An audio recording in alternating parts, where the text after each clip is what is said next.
In today's video, we're going to be talking about how to survive a long-distance relationship during a pandemic, more specifically the COVID-19 pandemic.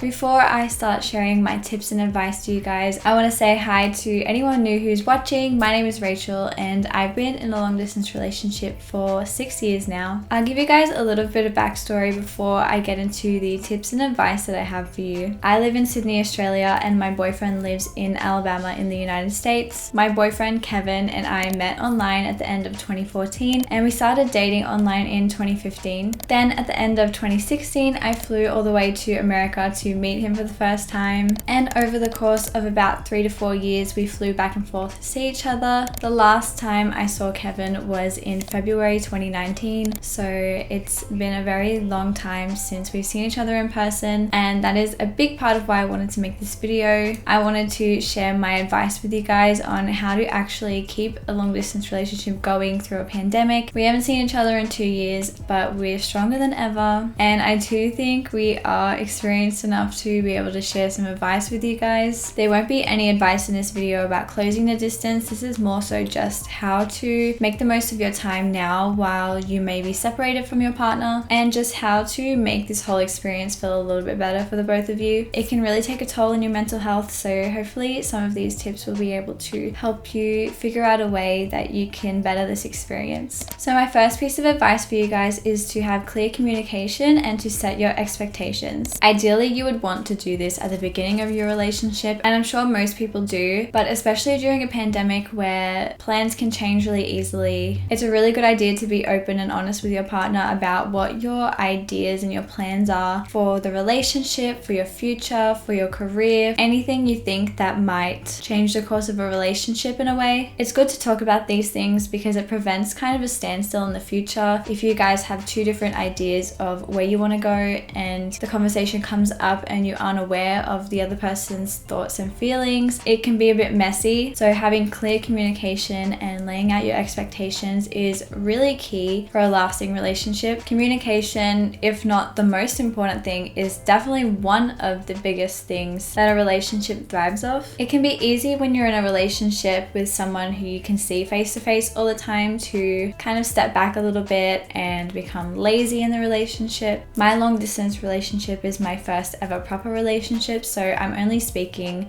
from someone who's experienced that. But making sure that you have good communication all the time and actually making the effort to talk to each other is very important. You don't have the luxury of going to their house or seeing them face to face whenever you want, so you actually have to make a conscious effort to talk to your partner every day. And if you're the type of person who doesn't like to talk to your partner every single day, that's okay. Do whatever works for you. But for me, Kevin and I talk every day. We video call almost every day, but if we're not, we are texting or messaging each other just to kind of check up and see how the other person's doing and tell them about our day. It's really good because it kind of makes you feel like you're up to speed on the other person's life even though you are not there in person, and it doesn't allow you to feel like you're missing out on something. My second piece of advice for you guys is to talk about the future, because it can be really exciting for people in a long distance relationship. Obviously, because of the pandemic, nothing can be guaranteed or set in stone, but just having a clear idea of what you want in the future and discussing it with your partner can make things a lot more exciting. I know that early in mine and Kevin's relationship, we would just look at apartments online together to see what was out there. We had no intention and certainly no money to start renting a place together, but it was really fun talking about all the possibilities and what could potentially happen in the future. It just makes it so much more exciting. And this leads me to my third piece of advice, which is plan for the future as much as you can. Not everyone likes to focus too much on the future, but for people in a long distance relationship, it's kind of important. Like all relationships, if you don't have an end goal, then the relationship isn't going to progress the way that you want, and it might even come to an end. So discussing with your partner things like, what are we going to do once this pandemic is over, once the borders are open? I know for Kevin and myself, we have discussions around moving and closing the distance distance. And it can be a really scary discussion at the beginning if you and your partner have different ideas on where you want to live, but it's very important to have these conversations. You don't know if you don't ask, so I would advise you guys just to have those conversations and just plan as much as you can. I know for us that saving is very important because let me tell you, long distance relationships are not cheap at all. Flying to another country can be very expensive, and moving to another country is a whole other story that we are starting to learn about. And of course, it's hard to plan things when we're in a pandemic, when you can't go and see your partner, when your visas might be rejected, but just having kind of a plan and then a plan B on what you want to do after this is all over is very good. It's for your own security, and it also gives a relationship an end goal and something to look forward to. Another tip I have for you guys is to kind of have a schedule and a routine that you can both follow. You don't have to physically plan out every time you're going to speak to each other or put an exact date to it, but it is helpful if you guys discuss your routines and your schedules with each other. So for example, if Kevin had school on this day, then I would know, okay, he's busy, so I'm going to make myself busy until we're both free and we can talk to each other. Same thing with me, I would tell him when I have work, when I'm going out with my friends. It's important to let the other person know, just as you would in a normal relationship, so you can kind of plan around those things and make sure you are getting the time to talk to each other. From personal experience, it really does suck when you can't call or FaceTime or Skype or anything like that for a long period of time. Sometimes texting each other is not enough, so having those video calls is a really great idea, and knowing when to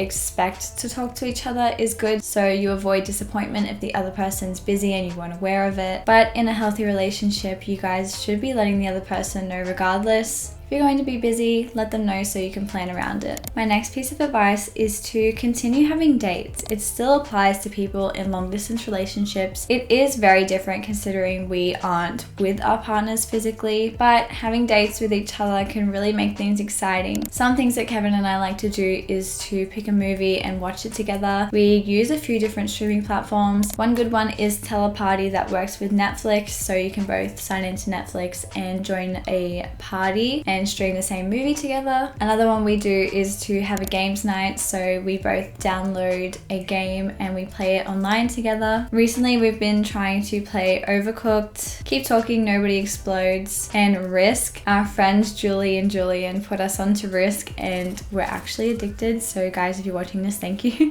It's sometimes fun to introduce that competitiveness into a relationship, and finding a game that both of you like and playing it is just another form of bonding that you guys can do together. My last date idea is to cook something together, which is something that Kevin and I have been doing recently. I'm really not much of a cook, but Kevin really enjoys cooking, so we've been video calling and he's been instructing me how to make something, and we just do it together, and then we sit down, we watch a movie and we eat our food together. And if you don't want to cook or you don't have the ability to, that's okay. Another option that you could possibly do is to order the same food, which is just as great. Kind of feels like you're together when you're watching the same movie and you're eating the same food, so I would give that a try. And my last tip for you guys is to maybe send packages to each other. This is definitely not essential for a long distance relationship, but I really do think that it is such a cute idea. It's totally okay if you guys don't want to or you can't send packages, but that is something that Kevin and I love to do for each other. We've probably sent about 4 or 5 packages to each other now, and it's really nice because it just gives you something tangible from the other person. I remember the first time I ever got a package from Kevin, it just felt so surreal, like wow, this person is real. He's not just on a screen. This was obviously before we met in person, but it's nice to have something from them that you can actually feel and hold in your hands rather than just something you see on your computer screen every day. And you can also put really cute things in, like some keepsakes and some memories. You could take Polaroids and put them in there. You could send them your favorite food. You could create something for them. I am actually about to send off a really cute package to Kevin and his family, so there will be a live stream of that if you guys are interested, and I'll keep you updated on when that's going to be happening. That's everything I'm going to share in terms of advice for this video. There's definitely a lot more things I could talk about, so if you have any questions, leave them in the comments down below. Before I wrap this up, I just want to talk about one more thing. The COVID situation in Australia is actually doing looking really good right now. A lot of our restrictions have been lifted. We're able to go to sporting events, concerts, shopping centers, clubs. Masks are no longer mandatory, and we're starting to roll out the vaccine, which is such great news. But something that is still a really big issue for Australia is the international border closures. And before you guys come at me in the comments, I completely understand why the borders are shut and why Australia doesn't want to let people from overseas into the country. I totally get it, but at the same time, there are a lot of people who are still separated from their loved ones and their families, including myself, who haven't seen them in